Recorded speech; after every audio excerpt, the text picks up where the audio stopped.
Bismillahirrahmanirrahim. Assalamualaikum warahmatullahi wabarakatuh.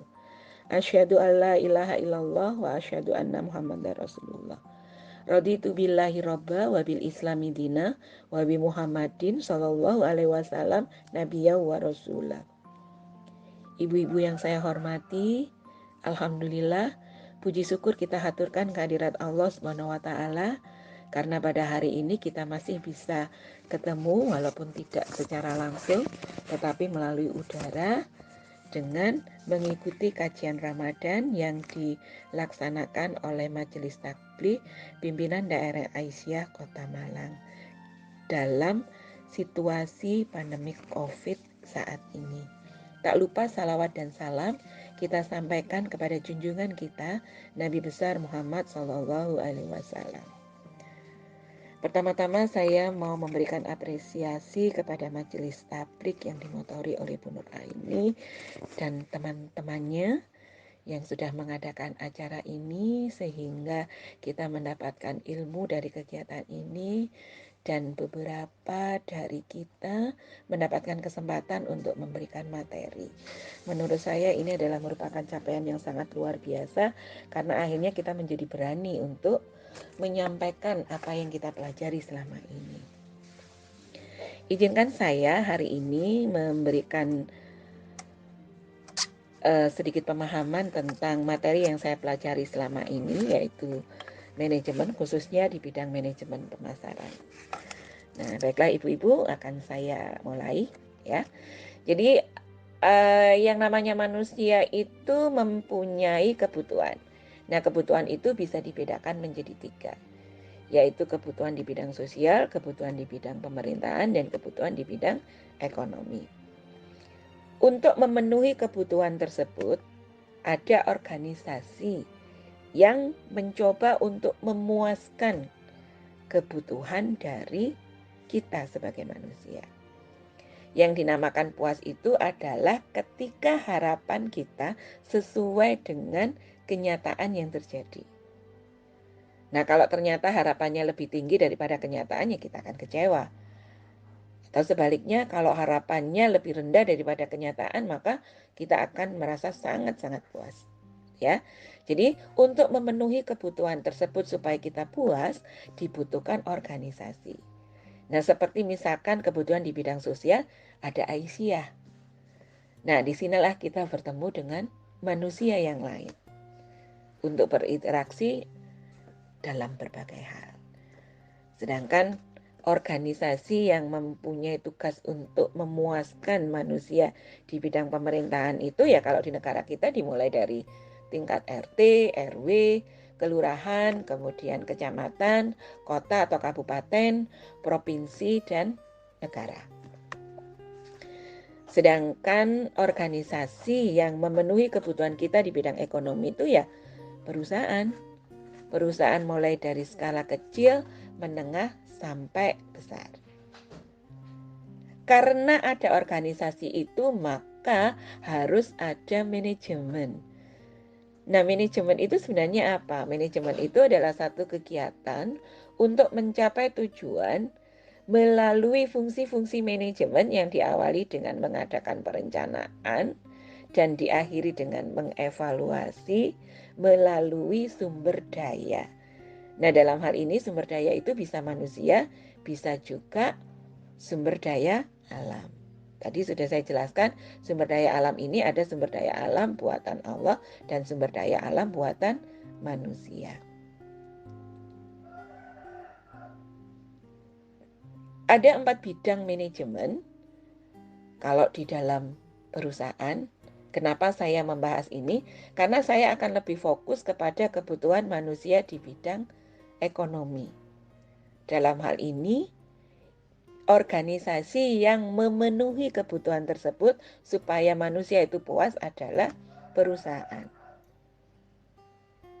Nah, di dalam perusahaan ini ada 4 bidang manajemen, yaitu manajemen operasi, manajemen sumber daya manusia, manajemen keuangan, dan manajemen pemasaran. Yang dimaksud dengan manajemen operasi itu adalah kegiatan untuk merubah input melalui proses menjadi output. Jadi kasarannya merubah bahan baku dengan beberapa tahapan proses menjadi barang atau jasa.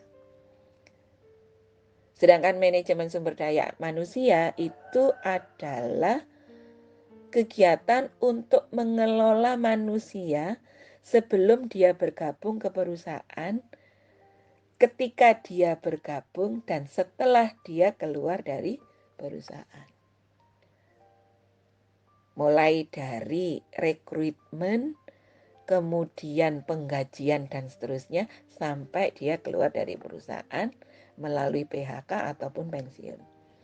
Sedangkan manajemen keuangan itu berkaitan dengan bagaimana kita mencari sumber dana sampai bagaimana kita mengelola dana tersebut. Nah, sedangkan yang dimaksud dengan manajemen pemasaran itu adalah bagaimana perusahaan itu mencari ide untuk menghasilkan satu produk untuk memenuhi kebutuhan dan keinginan konsumen. Nah, hari ini saya akan fokus kepada manajemen pemasaran. Tadi sudah saya sebutkan bahwa yang namanya pemasaran itu tugasnya mencari ide. Apa yo barang sing atine tak produksi? Apa jasa yang mau saya sediakan? Kemudian ditentukan juga harganya, jualannya itu lewat apa, sampai pada gimana caranya supaya orang itu tertarik untuk membeli barang kita. Nah, kalau yang 3 kegiatan yang tadi saya maksudkan itu mencari ide, kemudian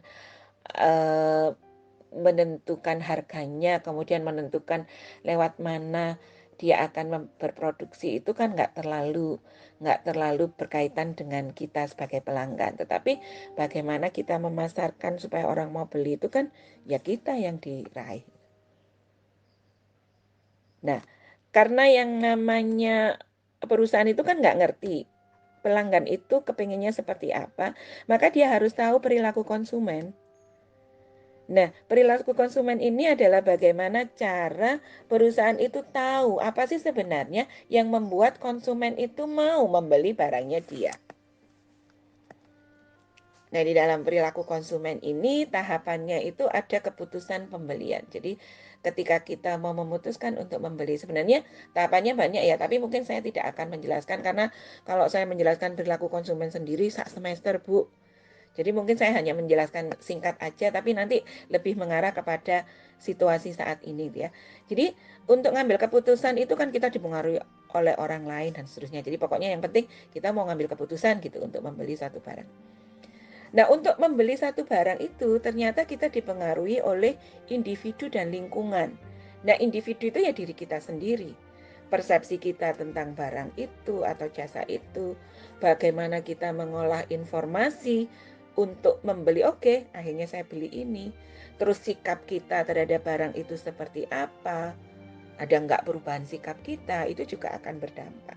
Kemudian setelah itu ada demografi atau sosial. Kemudian personality kita, kepribadian kita. Nah, sedangkan yang di luar itu ada budaya. Budaya itu ya budayanya kita. Kalau orang Islam itu cara berpakaiannya ya menutup aurat. Nah, itu salah satu contoh budaya. Kemudian kalau makanan, orang Jawa Timur itu kan senang makanan yang sedap ya. Orang Jawa Tengah senang makanan yang manis misalkan. Itu budaya. Kemudian untuk kelompok referensi. Nah, kelompok referensi ini sekarang kan kita di Aisyah gitu ya. Jadi bisa loh Aisyah ini mempengaruhi kita untuk memutuskan untuk membeli satu barang. Kemudian yang pasti keluarga. Dan yang terakhir ini yang paling sering kita lihat dampaknya adalah situasi. Situasi itu ya seperti saat ini nih ya. Situasinya pandemi. Kemudian situasi ketika kita berada pada toko dan seterusnya. Nah, sudah nggih ibu-ibu ya. Jadi Ternyata perusahaan ketika mau membuat suatu barang atau jasa, dia itu harus tahu maunya pelanggan itu apa. Kebutuhan dan keinginan pelanggan itu apa. Baru setelah itu dia tentukan apa yang akan dia buat. Nah, ketika kita mau membeli barang itu dipengaruhi oleh hal-hal yang sifatnya rasional dan emosional. Nah, ini sudah ibu-ibu yang membuat semuanya menjadi berantakan itu karena ini. Jadi untuk membeli satu produk itu kita dipengaruhi oleh hal-hal yang sifatnya rasional dan emosional. Oke.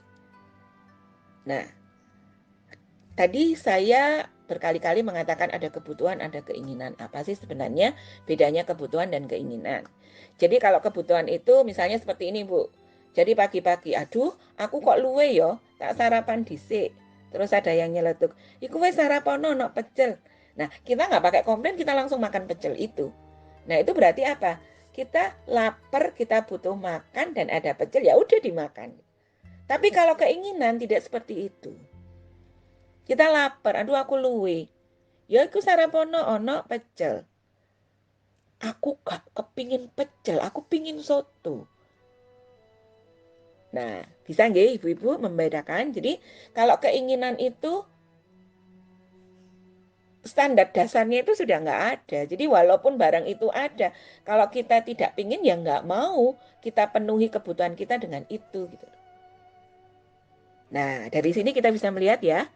Jadi kalau kita memenuhi kebutuhan berarti keputusan yang kita lakukan itu adalah keputusan yang rasional.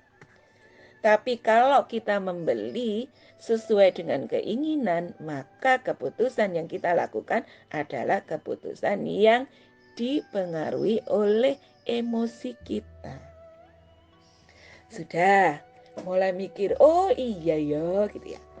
Nah, dan perusahaan itu tahu ibu-ibu bahwa kita di dalam membeli itu dipengaruhi oleh hal yang rasional dan emosional.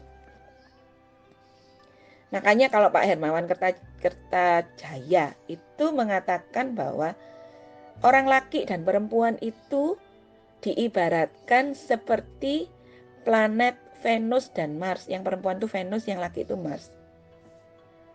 Venus itu apa? Ya kita beli itu karena dipengaruhi oleh emosi. Nah kalau orang laki itu dipengaruhi oleh rasio. Nah karena perusahaan tahu, akhirnya dia ngotak-ngatiknya kita itu di emosi. Nah kalau kita membeli segala sesuatu dengan rasio, nggak mungkin Bu kita akan membeli yang aneh-aneh. Apalagi kalau misalkan ibu-ibu IC ya yang sudah banyak mempelajari tentang Al-Quran dan hadis. Ya kan? Jadi kan di surat At-Takasur itu kan dijelaskan bahwa apapun yang kita miliki harta itu kan nanti akan diminta pertanggungjawabannya. Kemudian ada hadis 5 lakukan 5 hal sebelum 5 perkara gitu kan. Jadi apapun yang akan kita lakukan itu kan dipintai pertanggungjawaban. Nah, mudah bagi kita untuk memutuskan untuk membeli berdasarkan sifatnya yang rasional. Karena perusahaan itu ngerti bahwa manusia itu membeli karena emosi dan rasional, dan kalau mereka membeli secara rasional itu perusahaan gak pati payu, maka yang dilakukan oleh perusahaan sampai saat ini adalah gimana caranya mengaduk-aduk emosi kita sebagai konsumen supaya tertarik untuk membeli itu. Nah, kalau saya sih Bu ya, secara pribadi gitu, menganggap bahwa hikmah dari pandemi COVID-19 ini adalah itu tadi. Kita diminta untuk mengembalikan keputusan pembelian yang kita lakukan itu secara rasional. Jadi kalau gak butuh, ya gak usah tuku. Jadi menghalangi sesuatu yang sifatnya emosi. Ya, emak-emak itu kan gitu ya Bu ya. Misalkan mau beli sabun. Sebenarnya 1 bulan itu cuma butuh sabun 1. Tapi karena ada diskon, loh, lek tuku telu kok murah ya, akhirnya beli 3. Nah, itu kan sudah nggak rasional lagi. Emosi kita yang diaduk-aduk gitu. Nah, sudah. Kalau emosi kita yang diaduk-aduk, apa yang terjadi? Besar pasak daripada tiang gitu. Duit yang harusnya untuk membeli yang lain akhirnya dipakai untuk membeli lainnya lagi. Dan itu betapa pinternya yang namanya perusahaan untuk mengaduk-aduk emosi itu. Nah, makanya kalau menurut saya sih, ketika kita mau melakukan pembelian, coba deh kita kembali lagi kepada itu tadi yang saya katakan di awal. Kita cuma harus memenuhi kebutuhan kita kok, bukan keinginan. Ya sudah, kalau butuhnya itu ya udah dibeli sesuai dengan kebutuhan kita. Bolehlah punya keinginan sedikit-sedikit, tapi jangan keterlaluan, karena ingat lagi tadi bahwa apa yang kita miliki itu nanti akan dipertanggungjawabkan. Nah, ibu-ibu, mungkin itu yang bisa saya sampaikan gitu ya. Makanya kalau ibu-ibu mudah, aduh ya apa sih aku nggak blonjo, aku katanya blonjo duitku 1.000, sebenarnya yang mau dibeli cuma 5 item. Coba deh nanti keluar dari toko itu, berapa item yang kebawa? Ya karena itu tadi, emosi kita diaduk-aduk oleh perusahaan yang menyediakan barang dan jasa itu, sehingga ketika kita melakukan pembelian itu tidak lagi dipengaruhi oleh hal-hal yang sifatnya rasional, tapi dipengaruhi oleh hal-hal yang sifatnya emosional. Kalau ibu tanya tentang saya gitu ya, nah Mbak Roya gimana gitu ya? Saya dulu emosi saya Bu yang kepengaruh, apalagi misalnya aku kepingin gitu ya. Jadi pernah satu saat itu saya jalan-jalan ke Matos gitu ya. Sepatu iki lek misalnya di padak nembek tas iki kok keren ya. Pulang karena rasio saya yang main. Nggak berapa lama balik lagi ke Matos, dibelilah 2 barang itu. Padahal sebenarnya tas dan sepatu di rumah masih ada. Nah, itu kan contohnya emosional. Kalau sekarang enggak lah gitu ya. Karena sudah rasio yang main. Karena kita yang harus bisa mengendalikan, bukan orang lain. Untuk memutuskan itu, sekali lagi Bu ya, saya ingatkan bahwa ketika kita mau membeli, ternyata kita dipengaruhi oleh hal-hal yang sifatnya emosi, atau istilah bahasa Inggrisnya itu emotional buying motive dan rational buying motive. Nah, gimana caranya pinter-pinternya kita untuk mengelola supaya ketika kita belanja itu dipengaruhi oleh rasional buying motive. Nah, mungkin itu ibu-ibu yang bisa saya sampaikan. Paling tidak saya mungkin membantu ibu-ibu untuk mengatasi salah satu dampak dari pandemi COVID ini gitu ya. Karena memang dampaknya luar biasa gitu ya. Mungkin tidak semua orang mempunyai dampak yang sama gitu ya. Tapi paling tidak akhirnya dampak itu membuat kita menjadi lebih bijak untuk mengelola keuangan kita. Ini sampai di sini ibu-ibu, kalau misalkan nanti ada yang ditanyakan, monggo silakan. Billahi taufik walhidayah. Wassalamualaikum warahmatullahi wabarakatuh.